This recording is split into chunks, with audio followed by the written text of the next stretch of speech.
perkenalkan nama saya Chris dari Yamaha Indonesia. Yang sebenarnya bukan komplain nih, hanya menanyakan mengenai UMP, Pak. Kebetulan saya di HRD. Kami punya karyawan 11.000 lebih dengan 2 pabrik juga di Kerawang. Di pertamanya kami sudah hitung dengan kenaikan sekitar sekian puluh ribu. Tiba-tiba kami kaget nih dengan kondisi yang kemarin.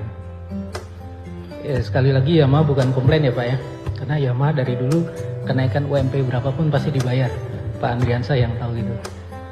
Jadi kira-kira alasannya apa Pak? Makasih. Kenaikan UMP di Jakarta sejak tahun 2016 itu naiknya 14,8%, 2017 8,3%, 2018 8,7%, 2019 8,0%, 2020 8,5%. Lalu terjadilah kontraksi perekonomian kemarin. Pertumbuhan kita turun, inflasi kita turun. Apa yang terjadi?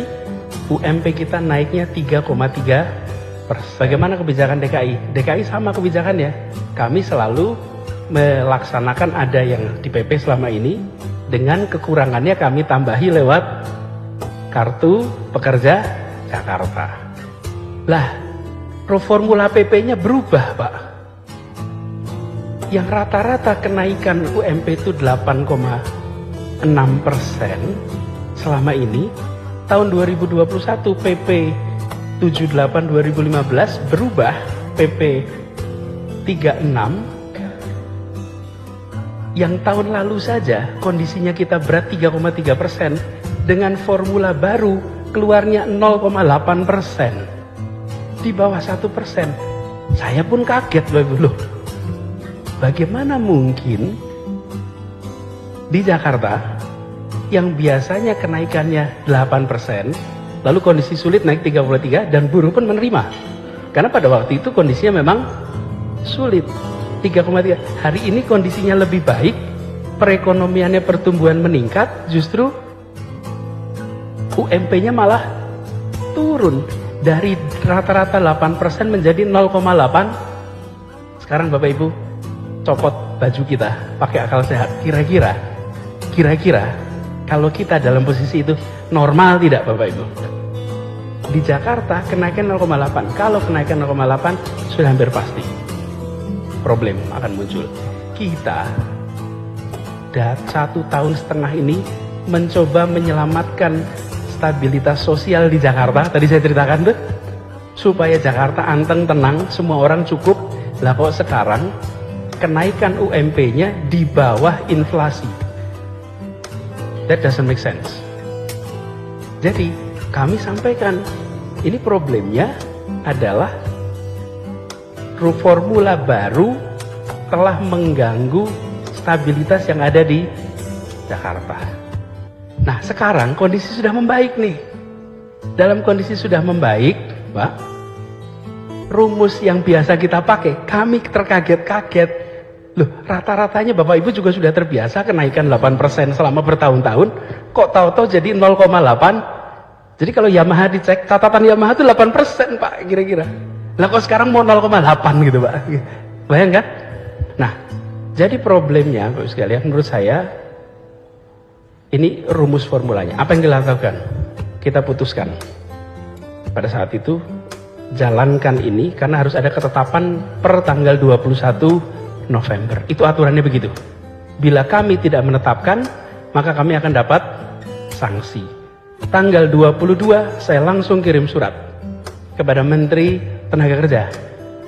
Saya sampaikan ini tidak masuk pada prinsip keadilan, dan kalau kita lihat proyeksi perekonomian ini nggak nyambung.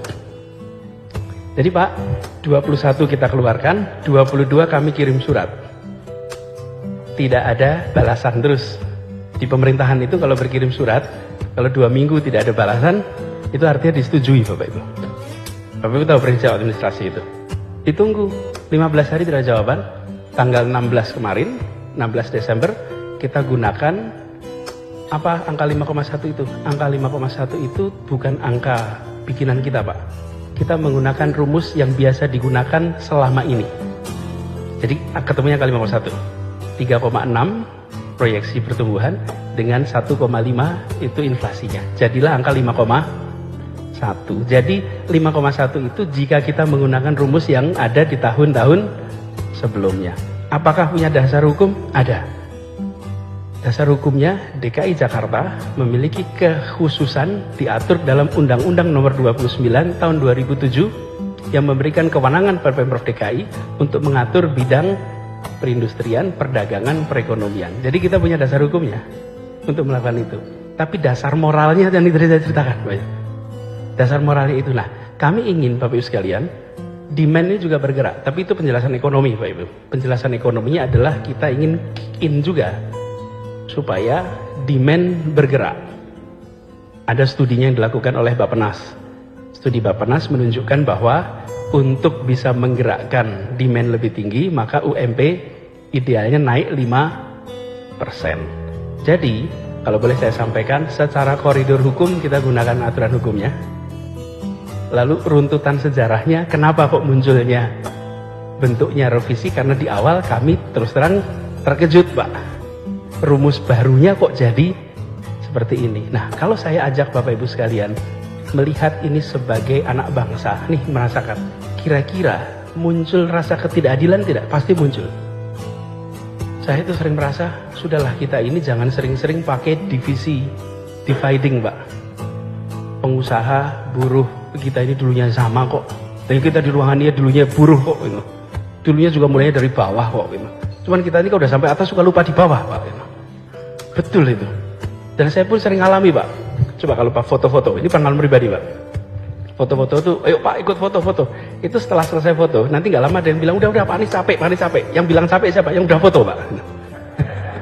Iya, yang belum foto nggak ada yang bilang udah capek. Ini gimana? Ini panjenengan sudah bisa foto, langsung bilang, udah, capek gitu. Lo gimana gitu? Ini kan kita itu begitu.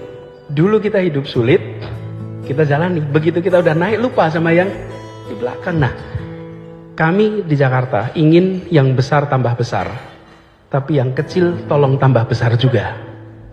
Jangan yang kecil tetap kecil, yang besar tambah besar. Membesarkan yang kecil tanpa mengecilkan yang besar. Yang besar tambah besar, tapi yang kecil juga boleh ikut besar. Gitu kira-kiranya. Nah, ini Bapak Ibu sekalian, sebabnya kita ambil policy itu, dan kami berharap, yuk bebannya dipegang sama-sama. Nah, sekarang kami minta Bapak Ibu sekalian, yuk kita bangkitnya sama-sama. Jangan bangkit sendiri-sendiri. Bangkit sama-sama, ya pekerjanya bangkit, ya pengusahanya bangkit, ya ekonominya bergerak. Dan itu yang kita inginkan untuk Jakarta kita. Dan Bapak Ibu, kita makan malam di sebuah gedung yang lokasinya hanya 1,1 km dari gedung namanya Gedung Pancasila, Bapak Ibu. Gedung Pancasila itu apa? Gedung tempat disepakatinya pendirian Republik ini, Bapak Ibu. Dan tidak ada kalimat lain yang menjadi alasan kenapa Republik ini didirikan kecuali untuk kalimatnya satu, menghadirkan keadilan sosial bagi seluruh rakyat Indonesia. That's the only purpose.